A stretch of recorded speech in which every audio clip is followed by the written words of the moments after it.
¿Qué tal, amigas, amigos de Plano Informativo? Yo soy Lilia Quevedo y me encuentro en el estudio con una figura muy importante de San Luis Potosí, con Enrique Galindo Ceballos, quien fue comisionado general de la Policía Federal en México. Muchas gracias por estar con nosotros. Al contrario, Lilia, aprovecho para saludar a tu audiencia, muy agradecido de la invitación que hoy me hacen y encantado de estar aquí contigo. Sobre todo porque sabemos que usted es un profesional de la seguridad que se ha desempeñado en varios cargos en diferentes niveles de gobierno y que tiene una expertise en pues todo este tema del crimen y desde las distintas aristas que se tiene que abordar, ¿no?, para generar pues un sistema de seguridad que garantice que el ciudadano se sienta en confianza. ¿Usted cómo ha visto en estos últimos años la seguridad en San Luis Potosí?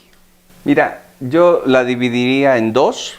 Una parte, digamos, las actividades institucionales, lo que hacen los gobiernos. México tiene un paradigma que es la coordinación. A veces a la gente no le alcanzamos a explicar qué significa. Sí. Y es nada más que esa posibilidad que se tienen que dar las autoridades para coordinar acciones únicas. Es decir, el municipio, los gobiernos estatales y el gobierno federal tienen que hacer una sola acción, que es coordinarse para que el ciudadano pueda recibir ese servicio de seguridad pública. La otra es la actividad delincuencial, que a mí me apasiona. Hoy el tema delictivo lo ves en la música, en las caricaturas, en las telenovelas, en el cine. Está ahí, es muy apasionante. Es toda una cultura y México la tiene muy arraigada, es muy fuerte. Y ahí es donde entra la visión de los criminólogos para tratar de explicar por qué las personas deciden cometer un delito. Esa pregunta hoy no se le ha dado respuesta.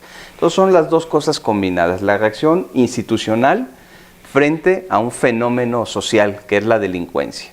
Y ahí cómo está México y cómo está San Luis Potosí. Te diría que en el tema institucional nos ha costado trabajo, y me incluyo porque he sido autoridad casi 25 años, ha costado mucho trabajo tener una sola figura estructural, institucional, que permita responder a lo que el ciudadano quiere. Al ciudadano no le importa si el que comete el delito es de un lado o es de otro. Claro, su historia de vida, no le importa eso. Y la autoridad creo que no ha logrado comunicar eso en acciones concretas, en programas específicos, y por eso es que estamos muy alto. Algo que me preocupa mucho, Lilia, es en esta semana se dieron a conocer encuestas de percepción, sí, y San Luis Potosí se ubicó en el último lugar de percepción.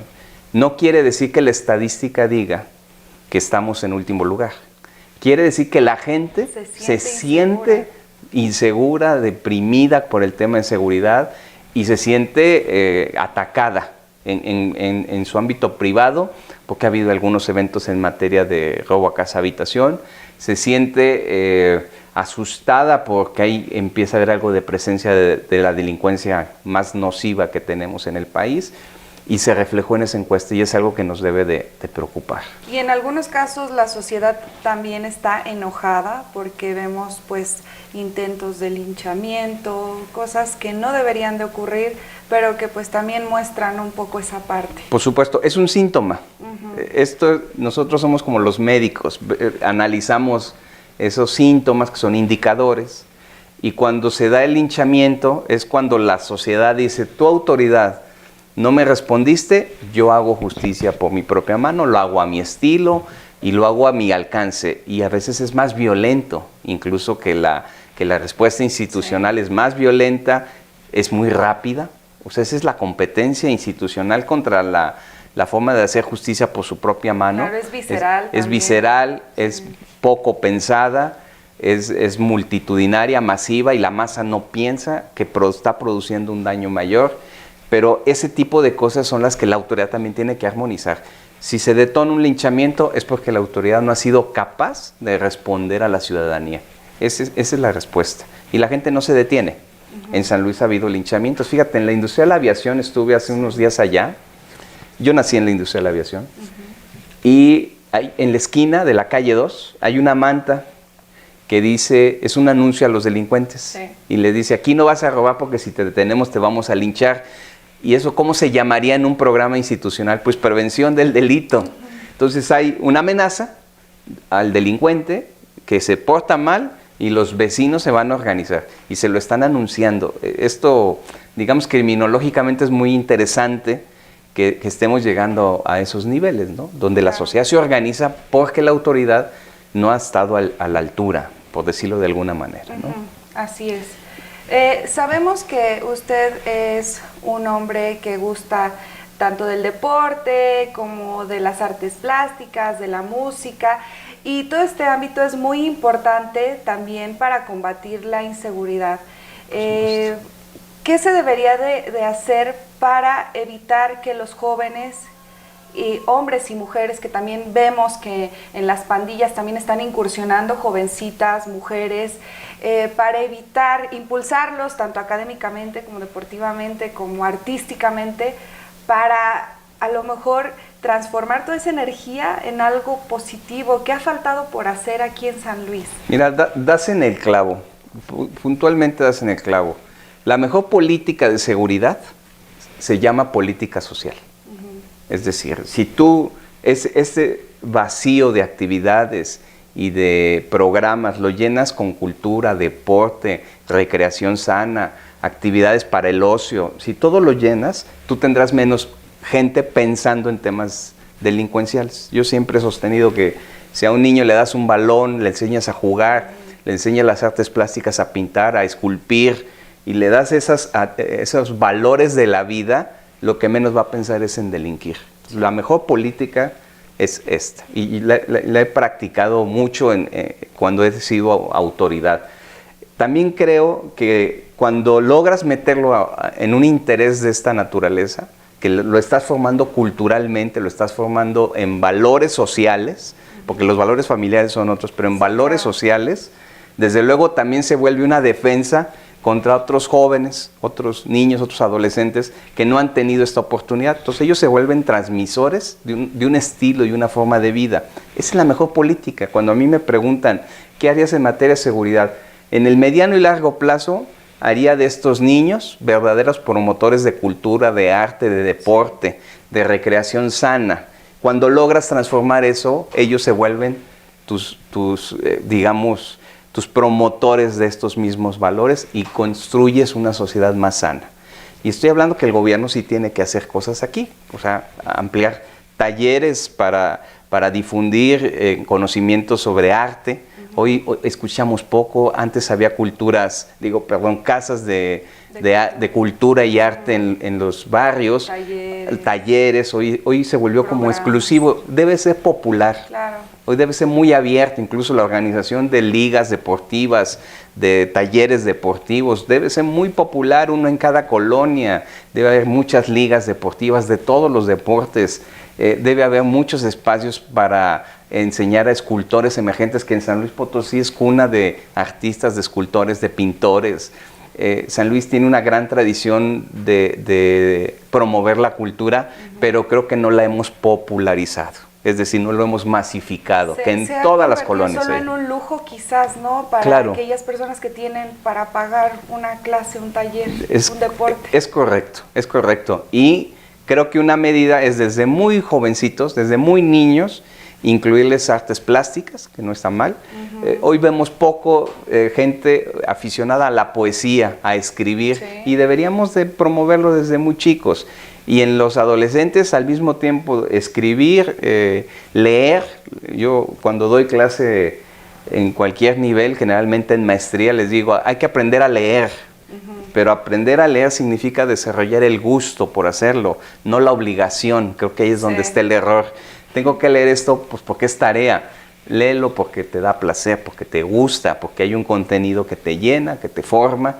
Y todos esos pasos construyen ciudadanía, construyen una comunidad sana, construyen una visión diferente de hacer las cosas, y te aseguro que tendríamos un San Luis distinto.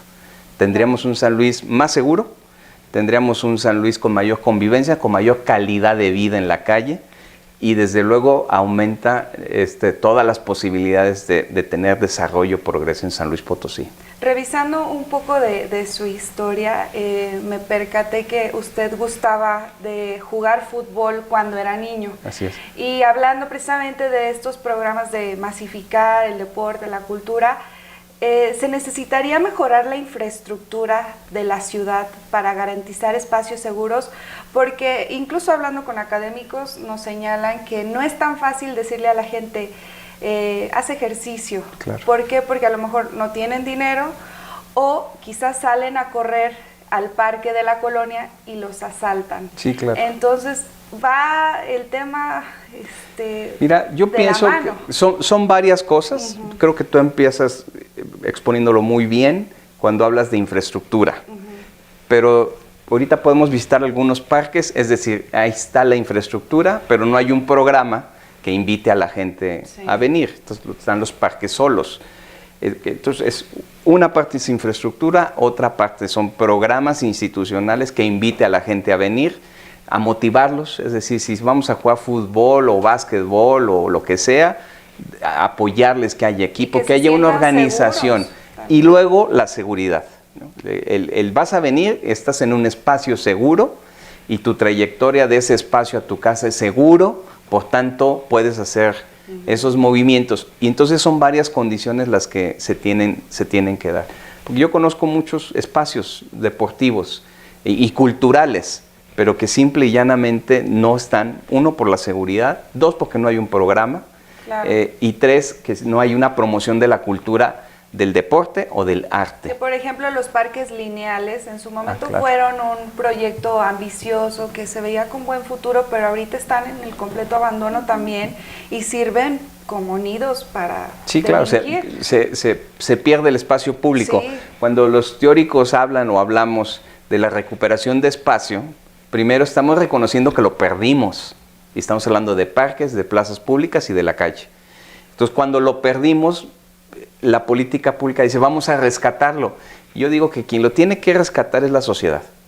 O sea, tiene que decir, esa cancha, ese espacio cultural es mío y vengo a reclamarlo. Autoridad, dame condiciones para regresar al espacio público que tú perdiste. Cuando eso se logra, vuelvo al principio, tenemos una sociedad sana. De verdad, yo creo que, al menos en mi caso, yo jugué fútbol en la calle. Sí. O sea, es decir, en la calle. Y eso ya no se ve. ¿No? Poníamos las porterías con piedras o con los suéteres del colegio, de la escuela. Eran las porterías y jugabas en cualquier calle. Eran tolerantes los vecinos, ¿no? Los balonazos, tal. Pero luego venía la temporada del béisbol y jugábamos béisbol. Ya no se podía tanto en la calle. Hoy juego softball, por ejemplo, los domingos con mis hijos, mi esposa, mi familia, estamos haciendo softball. Y descubro que también es la iniciativa de la gente. Por eso hablo mucho de promover la cultura del deporte y el arte. Es decir, a lo mejor no tienes todas las condiciones, pero te estoy dando información permanente de ven, haz deporte, por salud, por convivencia, se puede, hay lugares, y si no hay, búscatelos. Yo creo que te sucedió lo mismo. La calle se convertía en el espacio natural de la convivencia de niños y de adolescentes hasta que la inseguridad nos alcanzó. Claro. Cuando la inseguridad llegó, las mamás guardaron a los hijos. Sí. Y ya no ocupábamos la calle tan fácilmente. Y otra cosa, también se concentraron en el teléfono celular, porque bueno, también sabemos que usted constantemente prioriza mucho el estar con la familia, el verse los domingos, estar juntos en los cumpleaños, algo que se ha perdido bastante también, claro. Y que sin duda desde el núcleo familiar pues viene todo lo demás. Y tiene razón, hay una generación que hay que entenderla, que es la generación digital. Nuestros hijos que nacieron, pues, ¿te acuerdas? Antes decíamos, nació con una torta bajo el brazo.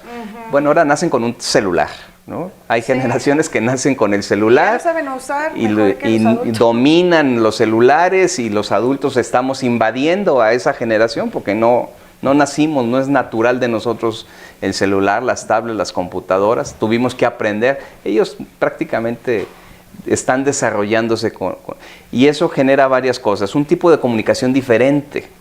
Es decir, Yo hoy con mis hijos me comunico personalmente, pero también digitalmente, porque es como ellos me entienden. Y creo que también hay que promover esa sana comunicación digital, porque no se los puedes quitar. Ha sido un error intentar quitarla. Más bien es adaptarte. Hoy como la pandemia nos metió en esa circunstancia, ¿no? No podías usar celular, pero hoy con la pandemia tienes que estudiar a través de medios digitales. Sí. A nosotros nos toca adaptarnos, facilitar, advertir los riesgos de la red, que son muchísimos. Sí. O sea, para niños y adolescentes es algo que, pues es que todo, por eso decía, todo converge en el tema de seguridad. Sí. Incluso hay gente que a mí me dice, hoy que ando recorriendo el estado, me dice, oye, yo puedo tener dinero, un negocio, puedo estar saludable, pero si no tengo seguridad no puedo salir a la calle, no puedo disfrutar mis recursos, no puedo salir a divertirme. Y es cierto, la seguridad vuelve a ser un concepto, como un eje central que garantiza convivencia. Y puedes tener todo. Hay gente que tiene suficientes recursos para vivir bien, muy bien, bien ganados, ¿sí? Pero no puedo salir a la calle. Mi dinero me da el temor de ser secuestrado. Y contrario censo. Quien no tiene recursos o que es clase normal, también tiene miedo de llevar al niño a la escuela o de soltarlo, como fue en mi generación. Yo iba caminando a la escuela y regresaba y mi mamá no le pasaba por la cabeza algún tipo de temor. Ahora eso no es posible. Claro. Simplemente no es posible. Muy bien, quisiera también preguntarle cómo ve actualmente la política en San Luis Potosí. Pues mira, bien interesante. Es un tema que nos ocupa. Estamos a semanas de que haya algún tipo de definiciones, pero ya el proceso electoral en San Luis ya empezó. Estamos viviendo una dinámica política que no habíamos visto en años. Un presidente de la República con un estilo de hacer gobierno distinto al que no estábamos acostumbrados. Y pues esto va a empezar. ¿Qué creo yo? Y más allá de la política, es un concepto muy personal que uso para todo. Hoy, ¿nos unimos o nos hundimos? Ese es mi gran concepto. Porque San Luis, independientemente de quién vaya a representar los intereses de los potosinos, necesitamos unidad. Vemos con mucha tristeza cómo crece Aguascalientes, Querétaro, y lo decimos, ¿no? Es que aquellos y tal.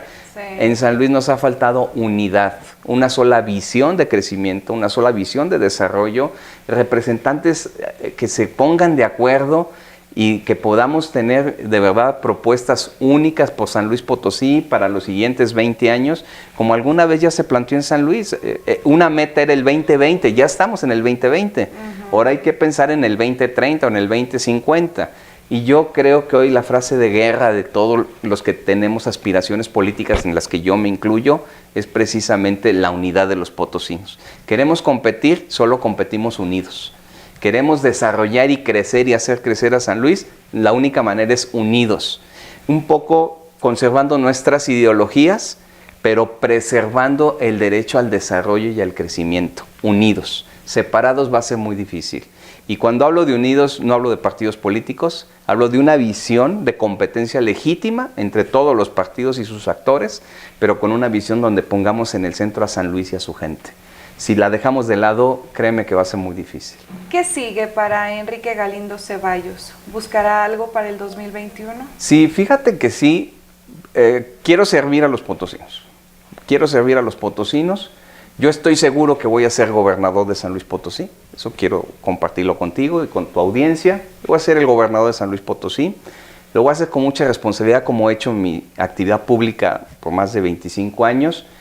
Y claro, me sujetaré a la responsabilidad que implican las leyes y los partidos políticos y la propia sociedad. Pero yo quiero hoy comunicarme con los potosinos para decirles, aquí estoy y estoy listo. Mi experiencia, no solo en materia de seguridad pública, mi experiencia en materia de servicio público, de administración pública, de gestión de proyectos, de contacto con la ciudadanía, de sumar y liderar grandes proyectos muy fuertes. Estoy aquí a la orden de los potosinos para poderlo hacer.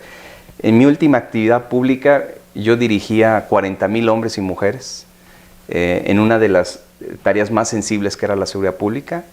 Creo que salí bien evaluado, por eso estoy aquí públicamente diciendo, aquí está Enrique Galindo listo para lo que viene. y con muchas ganas de llamar a la unidad de los potosinos, más allá de los partidos políticos. No quiere decir que sin ellos, quiere decir primero el interés de los potosinos, de esos hombres, mujeres que quieren de verdad un San Luis diferente y que quiero que vean en Enrique Galindo una de las posibilidades importantes para hacerlo. Y aquí estamos diciendo, estamos presentes. Pues agradecemos muchísimo su tiempo, su visita aquí a Plano Informativo. Señor Enrique Galindo Ceballos, muchas gracias. Al contrario, muchas gracias a ti por el espacio, muchas gracias a Plano Informativo, a sus directivos, pero sobre todo a su audiencia, que es muy fiel a este medio de comunicación, que tiene una gran cobertura, un gran prestigio, y que yo soy el agradecido en que me hayan dado la oportunidad de platicar contigo, Lilia. Muchas gracias. Muchas gracias.